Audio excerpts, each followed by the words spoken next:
So let's start by giving some examples of freezing behavior. One of the things that you'll notice in playing poker is that when people are bluffing, oftentimes they will restrain themselves. You'll see them go all in, and then they sort of shut down. They hold very, very still. Hardly any movement is visible compared to what they were doing before. Chances are that this person is in fact bluffing. They will hold their breath. They will restrain their movements. We see this with liars also, by the way.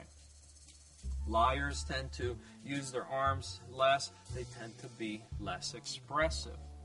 So one of the things that you want to do when you first sit down at a table is you want to look at your environment.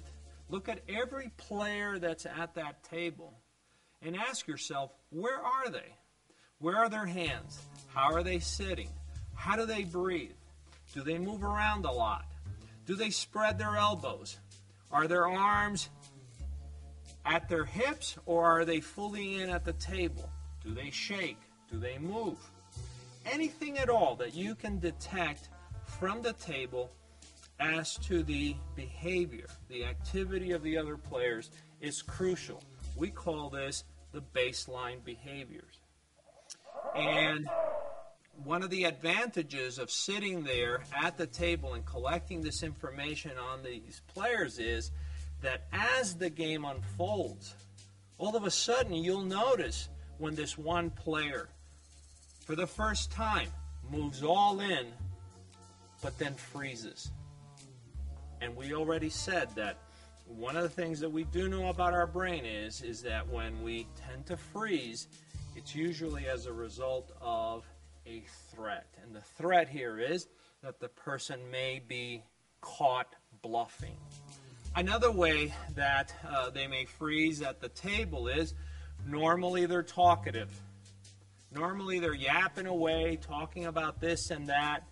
They go all in, they're bluffing, and then all of a sudden they're silent. Now, there's something inside them telling them to behave this way. They don't mean to. But because for millions of years, this was one of the primal ways that we had to protect ourselves, we still see it over and over, even with some of the major players. And of course, the higher the stakes, the more that we're going to see these kinds of behaviors.